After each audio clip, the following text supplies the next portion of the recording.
it shows instead of CO2, we're putting air in there. From here, it's a little, just maybe not hack off so much. And it'll pop that right out. You know, it's so I could take it off, put it back on. This is what it looked like straight out of the box. And then, as you see, I've gotten rid of this, and I put in one of these. The goal in this video is for me to make sure that by the time you're done watching this video, you don't have any more questions. Because there's so many questions about doing this, and a lot of people are unanswered, and there's not a good video on it. So that's what I'm going to do in this video. I'm going to describe it the best way that I can. I'm going to show you what I did, and I'll put in lots of information in between about the differences between power output and the legalities, you know, depending on what country you're in. This is a quick disclaimer to all the people at YouTube. This is not a gun modification that I'm showing. This is just to get rid of the CO2, which is extremely expensive to constantly buy these, and just turn this into a high pressure air gun, which is completely safe. And it's just an educational video. I'm not implementing or trying to tell people like, hey, you should power up your gun or anything like that. No, I'm just this is just an educational video. That's all. All right, so I'm gonna change the camera angle, and we're gonna start taking this thing apart, and I am going to answer all your questions. And if you still have some questions by the time you're done watching this, however you decide to watch this video, if you have any questions, you don't feel like I went through everything, or there's still something that I might have missed, just ask me in the comments, and I will gladly, happily answer it for you. So let's get into it, shall we? Okay, so I actually need to change my regulator. I don't like the one that I put in there, so I'm putting this one back because the fill port is on this side and the regulator gauge is on that side. I'm having some issues with that regulator, so I need to change it anyways. This one is working just fine. To do this, I need a set of Allen keys, a hammer, and a nail. I just have to take the tip off of this a little bit. This is for taking the pins out that hold pieces together in the gun. And one of these. All right, I'll explain everything as I'm taking it apart. All right, so this is a card that comes inside the box, and it shows Canadian version shoots at 490 feet per second, and the American version 650 feet per second to 650 to 700. And the reason that be, or the difference between the two of these, is that the port valve where the air comes in here and then it goes up into the barrel, that valve for the Canadian version, the hole in the barrel for the Canadian version is very small. That's the difference between the Canadian and the American, the portholes. I had to file this down with the Dremel so I could fit my my bipod on there. That's how I get that on there. See, I just kind of Dremeled. I just used I just grinded down both sides there. So this here is actually a 500 milliliter water bottle insulator, and I just put a Velcro grip around it to keep it from moving around. So take that off, and I just kind of put a hole at the end, and I just slipped it over the silence part. See, that's all this is, just like this. That's all that is. It just gives it some protection, you know, and I use some non-stick. It's kind of like a tape film, and it's not sticky, so it wouldn't make everything all, you know, it's so I could take it off, put it back on, and this just stabilizes the barrel to the tank just like you would do with the PCP. Now, if I were to redo this, I wouldn't have taken off so much. I probably wouldn't have cut this at all. What I would have did was I would have just, in here where the tank goes, I would have just taken like my Dremel tool and I would have just made that curved part bigger. I was a little impatient, so I just sawed it off. And, you know, if I ever get a new one, I'll do it differently. I will keep more of that on, and I will just make more room for the tank. I think it's a Hakim or something like that. It's a little beefier than this one, and it was really pressing up against the barrel here. So this one is actually a Ninja tank. It's the most sleekest one that I could get. It works really good for this. It only touches a little bit right here. So I just kind of wrapped this up with electrical tape. I wasn't sure if I was going to have this exposed or not before I covered it up. So what I did, the barrel shroud, I just cut the barrel shroud so the tank would fit. And I just kind of left that in there so it would look good when it was all covered up. so it wasn't just like a skinny bare barrel there. I'll take this off so you can see what it looks like.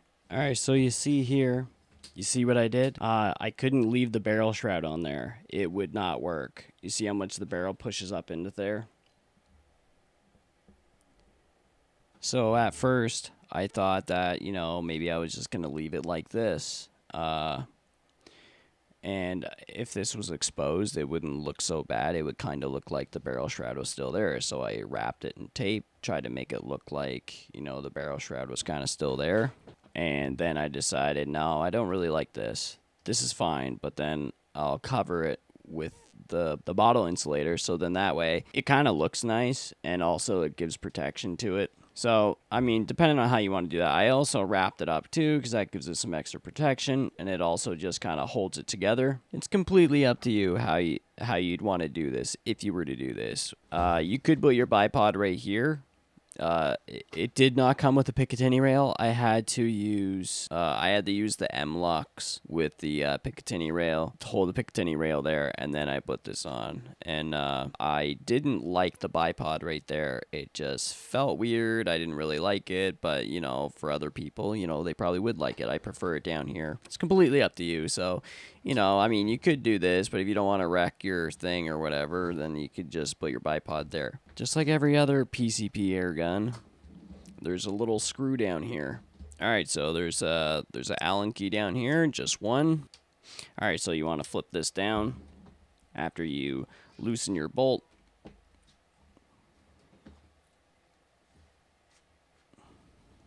It'll come out just like this. Now next, there are these two Allen key spots right here, just like on any other air gun. It requires the smallest Allen key usually on the set. You want to make sure you don't tighten these too much when you put them back in place, because it can mess it up for you. Alright, now that those are loosened, you just give this a little wiggle back and forth.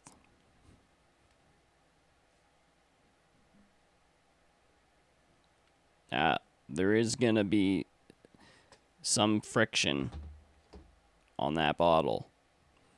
And the reason why I say to use the Ninja bottle is because I'll show you the difference between that one and some of the other models. This is the bottle that I'm actually using for my air javelin.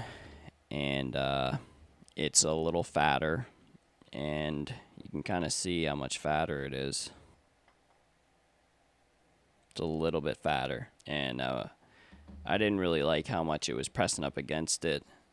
I didn't want it to damage the tank or dent it, and yeah, I didn't want any issues. So if you can get a Ninja, that's good. Try to stay away from the ones that are like this. I don't know what other ones are sleek and slim like the Ninja. This is a 13 CI.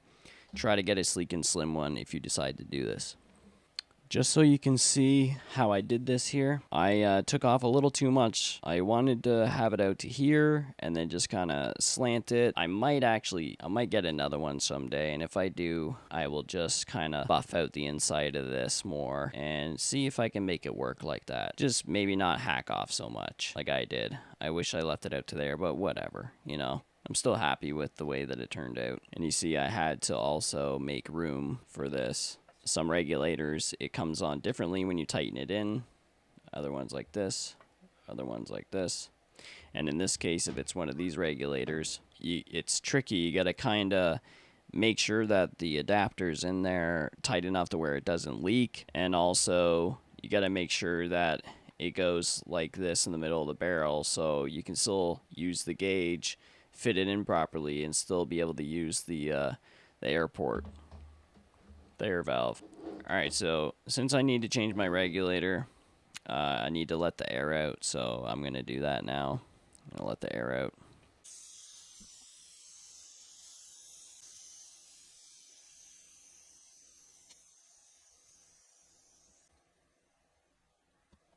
Alright, now it's empty. I'll just tighten this back up. And when I do this, I usually give it taps so that it cranks it on good but doesn't strip it tap, tap.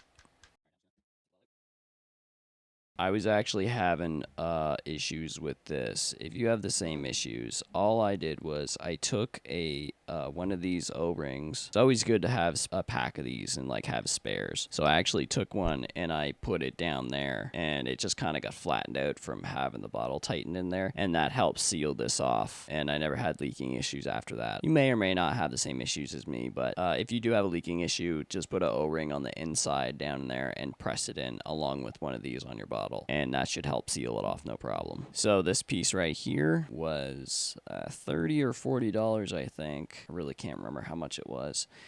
I think I got it off Amazon. You can get it off Amazon, a few other places. As you can see, it's the exact same as the 88 or 90 gram, and it's just that end, so we can put it in here. So we can put that in there like it normally would, right? And that's the 5/8 UNF or whatever that standard paintball is. So yeah, that's that piece. For people who have never taken a regulator off or has attempted and failed, and let's just say you don't have that strap grip to hold on to it, or a vise that'll hold it so you can actually get this off, you can use a hammer, or preferably a mallet, like a hammer with rubber around it. And what you're going to want to do is actually just tap it. So if it's lefty loosey, you're going to want to hold it in this direction for it to go, right? Make sure you're not hitting it, tightening it.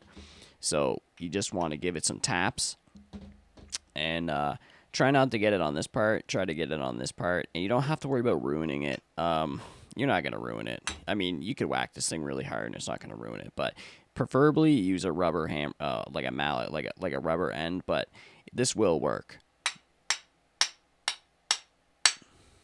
So after I give it a few taps, it starts to come loose, and then boom, there it goes. Back on with my favorite regulator. Make sure you hand crank it as tight as you can. If you have to wrap a cloth around it and tighten it like that with your hand, go ahead. All right, I hand cranked it on there. Now I'm going to give it some taps. And this time it's righty tighty, right? So it's not this way. I'm going to have the bottle this way. So it's going to be tightening, right? All right, so I've given it a few good whacks. I've tightened it. It's on there nice and secure. The rubber seal around it is good. So this is all ready to go. Now I'm going to show you the inner workings of this piece. So on the safety side, your pin, you should be able to do it on this side. And if you're wondering what this is, I got tape there because the part that holds the gun in place, it actually comes out. So I taped both sides to kind of hold it in place. It also swivels, so it can be annoying, so I just kind of taped it so it stay in place. All right, so you can actually pop this out. The reason why I'm doing this is so I can explain how this all works, so you understand it. It's the same setup as any other PCP air gun. It's basically the same thing. All right, so you got your pin, and now we can, oh right, there's this in here. This actually holds the inner workings in place, so we gotta unscrew that. That should be good.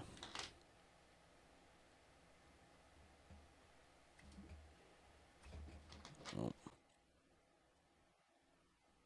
See, it's quite long because it's actually going up in there and holding it in place. There we go. Alright, so it looks like it's not going to come out with this in one piece, so we're going to have to... Alright, so there's this other pin back here where the firing spring is. It's on this side. We should be able to just tap it, and that pin should come right out.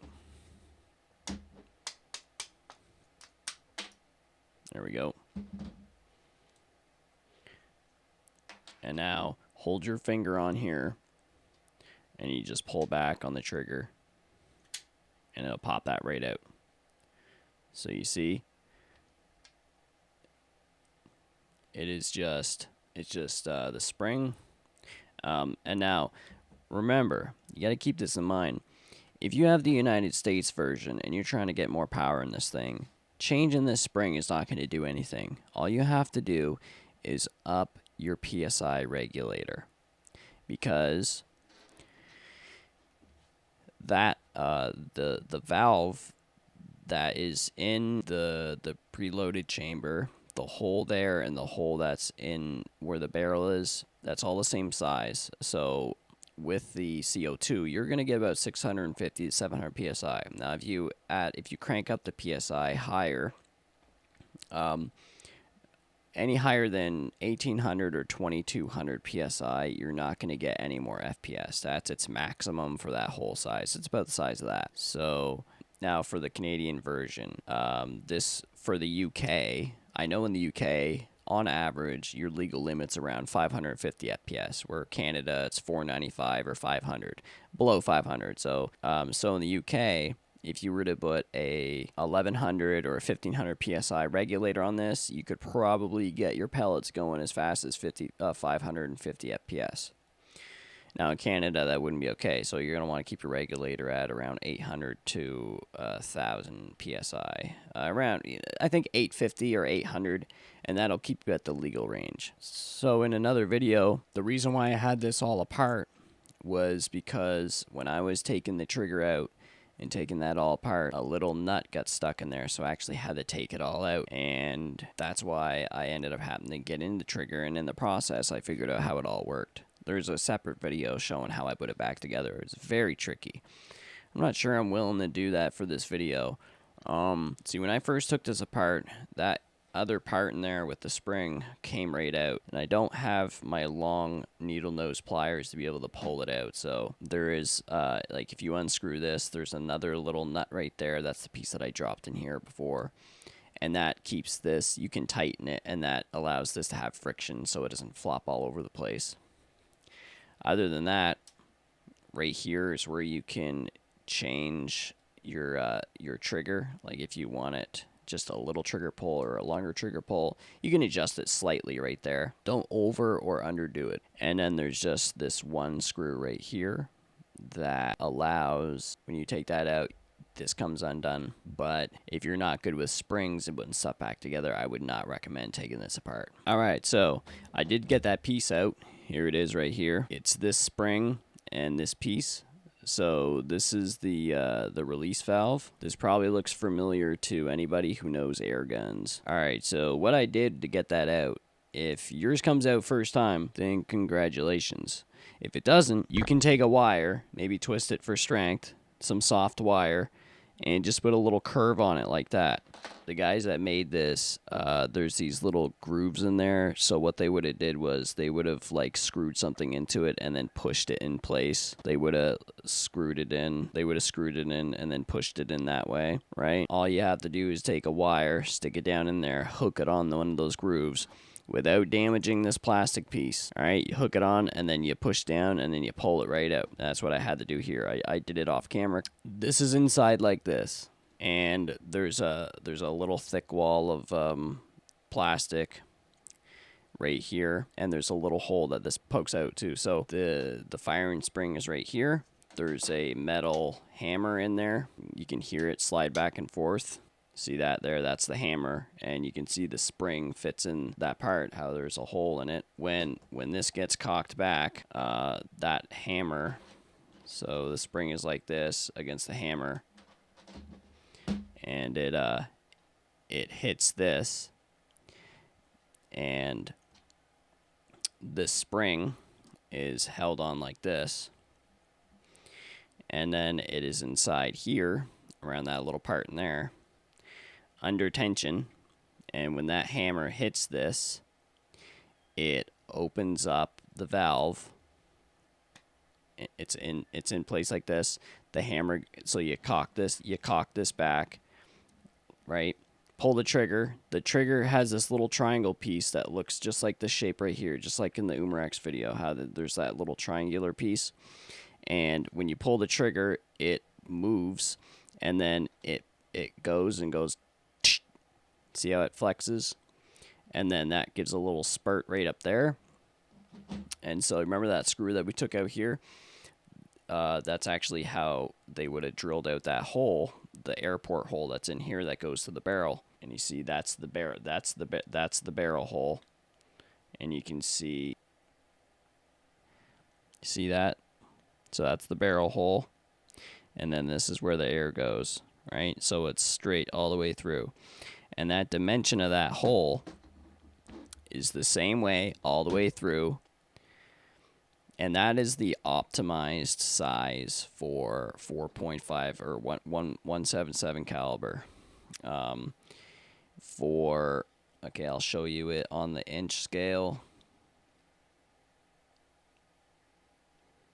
All right. I'm going to show you it on the millimeter scale. Now, you could open this up by a 0.5 millimeter and then drill out that too, but I would not recommend it because it's optimized.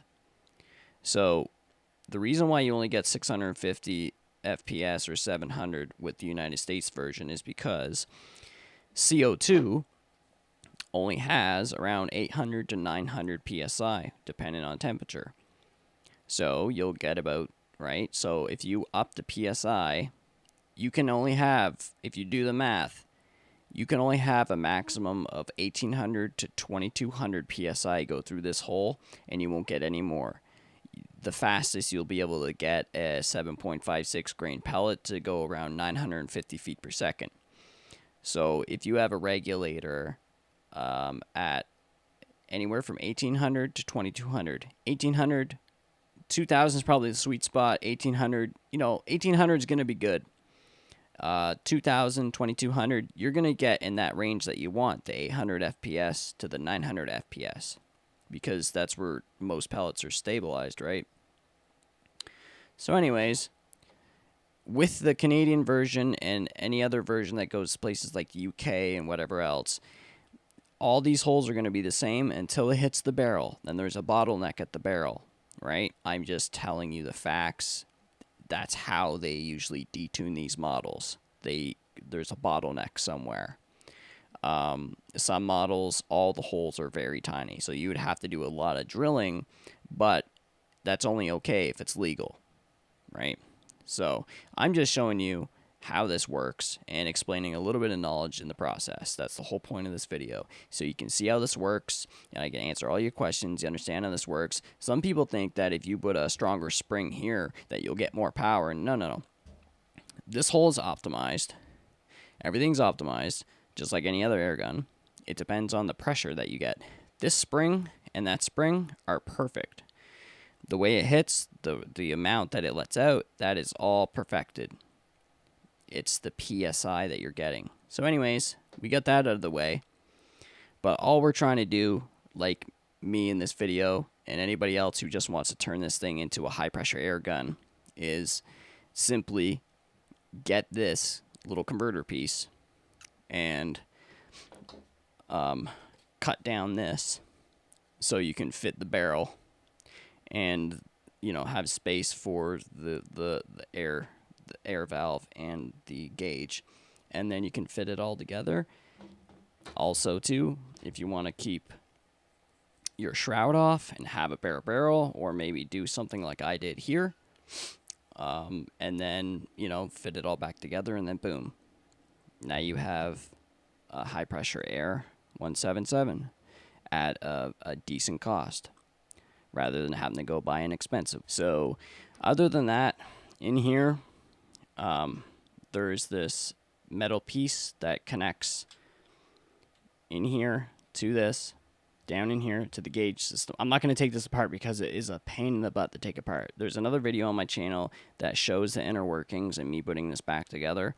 So there's no need to take the trigger apart unless you get something stuck in there like I did before, or something gets broken, you have to replace something. But you really got to know what you're doing to put this trigger back together, because there's two halves to it, and there's a spring in there, a wire spring, and then there's that spring. And if you don't know what you're doing, they're very tricky to get back in place. Very tricky. Alright, so now that this thing is all apart, and you know what every piece does, I'm just going to line this up one more time so you can see what's going on here. All right, so this slips in there. So this spring, this plastic piece goes in there. These all three rubber seals need to be in good condition. The spring goes on here. This pops in place like so. You got your hammer in there. You got this piece in place like so here. When you cock this back, the trigger holds the hammer in place. You pull the trigger, it releases, the hammer hits this, gives a spurt through the hole up into the barrel, and then shoots the air out, just like any other gun.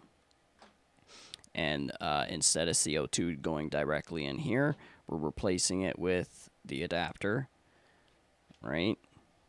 So now, instead of CO2, we're putting air in there, and it's just the same process, but it's air.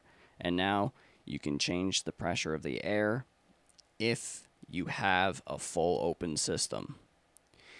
And like I said, in the UK, most air guns, when you do the foot-pounds of energy, it works out to be around 550 feet per second. In Canada, it's limited at 500 feet per second. So if you were to have this system in another country where they have, I think it's 12 foot-pounds or around 550, you could have the Canadian version and put 1100 psi tank on it. It will probably max out around 550 FPS. You'll get the top, you get the most out of it for the legal regulation. In the United States version, you don't need to do any drilling or anything like that. You can check your barrel air hole, porthole to the pellet to make sure that it's the same size as this. And if it is, well, all you have to do is get your adapter, make everything fit, and then get a 1800, 2000, or 2200 psi regulator with a tank and fit it all together safely, and then boom, you'll have an optimized gun that'll shoot pellets anywhere from heavy pellets anywhere from 650 all the way up to 1050 depending on the weight. So now we know. All right, I got everything answered. If there's anything that you can't think of, or if there's anything that I didn't say that you're lost on or something, down in the comments, ask me and I will answer it. So now let's put this thing back together. All right, I'm gonna do it one more time with everything apart. So first, let's put this back in place. It's simple. Firing spring. You just put this spring in there like this, You have to make sure that your holes are lined up, and you have to push this in place and hold it. Get your pin, and you're gonna put it in on the opposite side of the bolt. So push that in, make sure it's lined up. Now it's gonna be a little tricky because it's under tension, but it's hard to get this on camera. All right, there we go. See, put it in there like that, and then just give it a couple taps. Make sure it's nice and flush.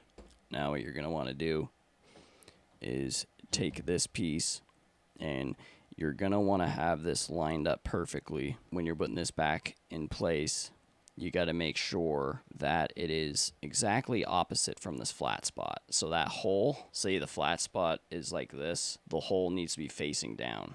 See the hole? Like that. Because that hole needs to, that's where your screw is going to go in place, right here. Right? So you want to have that lined up perfectly just like this.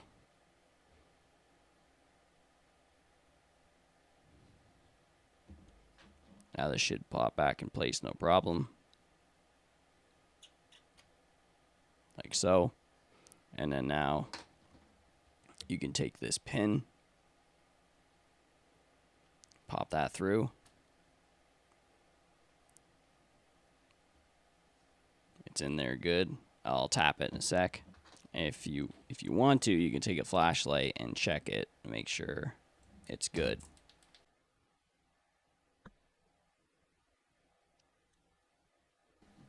So we're gonna put this in place.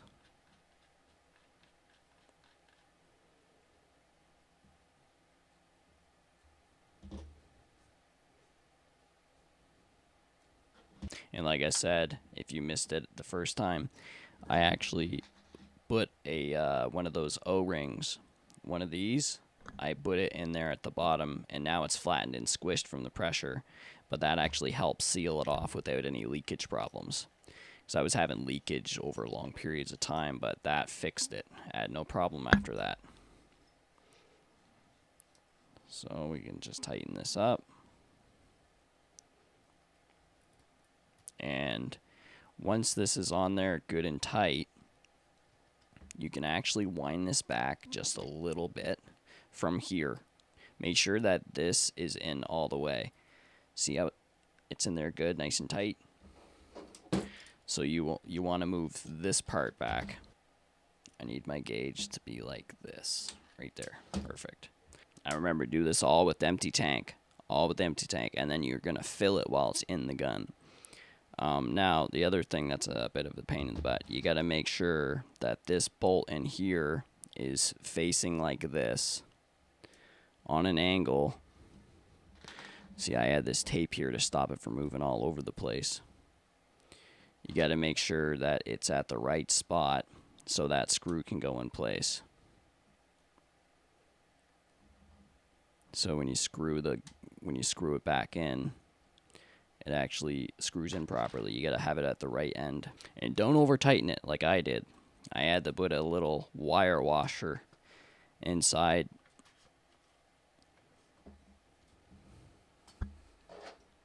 I had to put a little wire washer in here on the inside because I put it in too tight one time. So I had to fix it. I made a little loop wire as a washer on the inside. So, alright, there we go. Not too tight, just tight enough. So that's in there nice and good. Make sure the flat side is up.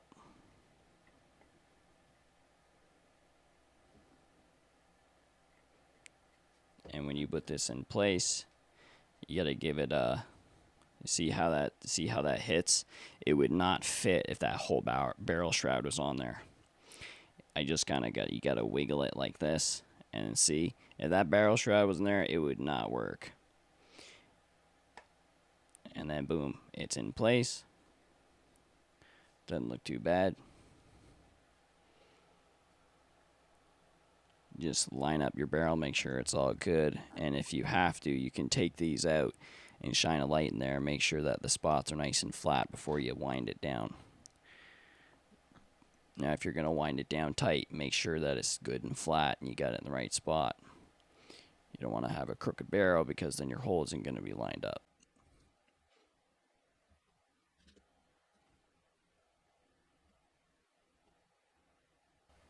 Alright, there we go. And then just so if you wanted to do this, I just took one of these 500 milliliter bottle things and I put a little hole right there, and I just kind of slipped it over top of the suppressor end.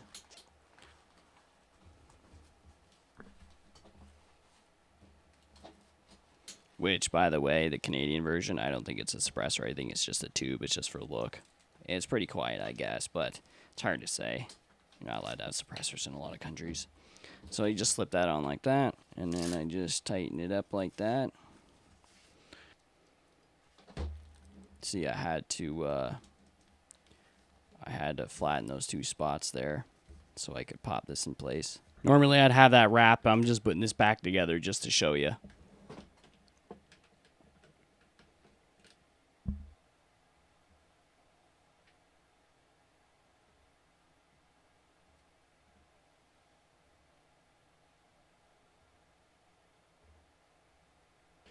But all right, so there you go.